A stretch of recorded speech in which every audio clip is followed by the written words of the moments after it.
একটি সফল পরিবার গঠনে নারী এবং পুরুষের কর্তব্য নিয়ে কিছু কথা বলি। ব্যক্তি জীবনের কথা বলি প্রথমত। স্রষ্টায় অবিচল বিশ্বাস ও আস্থা রাখতে হবে। নিয়মিত ইবাদত উপাসনা করতে হবে। দায়িত্বশীল ও আত্মবিশ্বাসী হতে হবে। আত্ম উন্নয়নের লক্ষ্যে নিয়মিত পড়াশোনা করতে হবে। সবসময় আশাবাদী এবং শুকরগুজার করতে হবে। সব ব্যাপারে সময় ও নিয়মানুবর্তিতা হতে হবে। পরিকল্পিতভাবে কাজ করতে হবে। পরিষ্কার পরিচ্ছন্ন ও পরিপাটি থাকতে হবে। শালীন ও মার্জিত পোশাক পরিধান করতে হবে। পরচর্চা ও গীবত করবেন না। মিথ্যা বর্জনে সচেষ্ট থাকুন। নিয়মিত আত্মপর্যালোচনা করুন। এই গেল ব্যক্তি জীবনের কথা। এবার আসি আচরণে। সবসময় প্রোঅ্যাক্টিভ থাকুন ও হাসি মুখে কথা বলুন। সবসময় মনে রাখুন, রেগে গেলেন তো হেরে গেলেন। কথা ও কাজের মধ্যে সামঞ্জস্য রক্ষা করুন। নিজেকে আদর্শ মানুষ হিসেবে তুলে ধরার চেষ্টা করুন। রাগ ও ক্রোধের বশে কোনো কাজ করা থেকে বিরত থাকুন।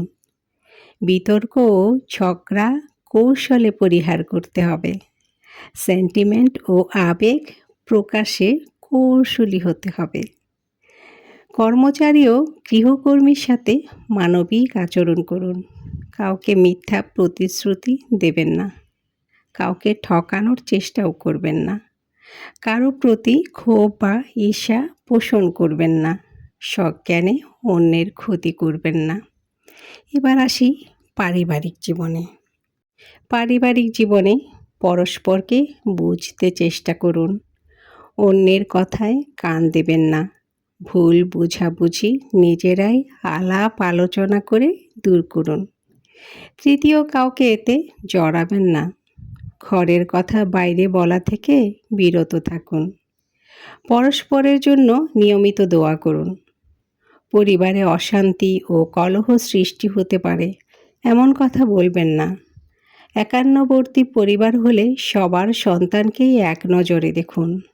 সবার জন্য একই মানের কেনাকাটা করুন।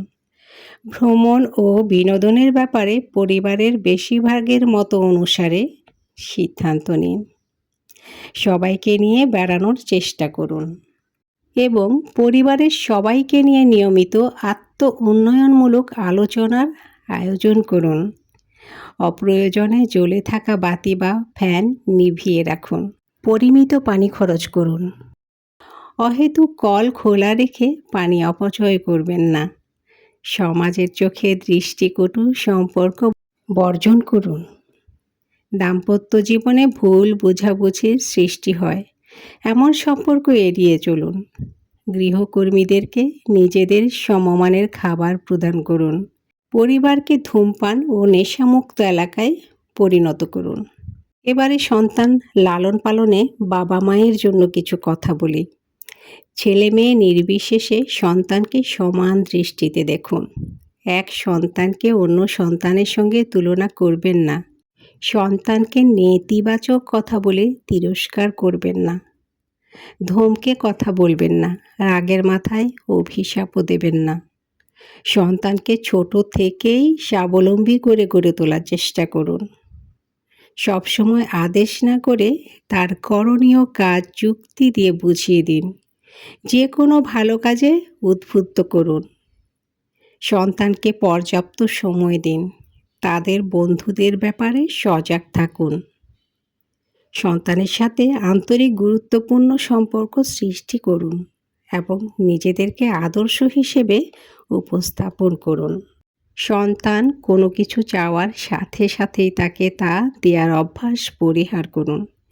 তাদের অন্যায় আবদার পূরণ করবেন না। সন্তানের বয়স 18 বছর হলে পারিবারিক পরামর্শে তাকেও অংশীদার করুন। বিনোদনের নামে সন্তান অপসংস্কৃতি বা ড্রাগ অ্যাডিকশনের শিকার কিনা সেদিকে লক্ষ্য রাখুন। তাদের বিজ্ঞান ও প্রযুক্তি প্রয়োগে দক্ষ মানুষরূপে গড়ে তুলুন। সন্তানের নৈতিক, মানসিক, আত্মিক ও সৃজনশীল গুণাবলী বিকাশের সুযোগ সৃষ্টি করে দিন। চাকরির পরিবর্তে সন্তানকে স্বাধীন পেশা গ্রহণে উদ্বুদ্ধ করুন। আগে সালাম দেয়া এবং হাত মিলানোয় সন্তানকে অভ্যস্ত করুন। পরিবারের আর্থিক সামর্থ্য ও বাস্তব অবস্থা সম্পর্কে সন্তানকে যথাযথ ধারণা দিন। আর্থিক ব্যাপারে মিথ্যা কথা বলবেন না। সন্তানকে আদরের নামে প্রশ্রয় দেবেন না ও শাসনের নামে অত্যাচারও করবেন না। আদর ও শাসনের সমন্বয়ে তাকে বিকশিত হতে দিন। সন্তান হিসেবে আপনার যা দায়িত্ব সেটাই এখন বলি। মা বাবাকে সম্মান করুন এবং তাদের প্রতি দায়িত্ব পালন করুন। বয়স্কদের আগে সালাম দিন। যে কোনো ভালো কাজে যাওয়ার আগে তাদের দোয়া নিন। বয়োবৃদ্ধ মা বাবাকে নিজের শিশু সন্তানের মতো যত্ন নিন। ঘরের কাজে সাধ্যমতো সাহায্য করুন। তরুণ বয়সে যা করবেন, জ্ঞান অর্জন ও আত্ম উন্নয়নের পথে বাধা সৃষ্টিকারী আবেগপ্রবণ সম্পর্ক পরিহার করুন। অতি আবেগ পরিহার করে বাস্তবমুখী মানসিকতার বিকাশ ঘটান। বিয়ের আগেই বিবাহ পরবর্তী আচরণে জড়াবেন না। বিপরীত লিঙ্গের প্রতি মাত্রাতিরিক্ত আকর্ষণকে নিয়ন্ত্রণ করুন। শুভকামনা রইল।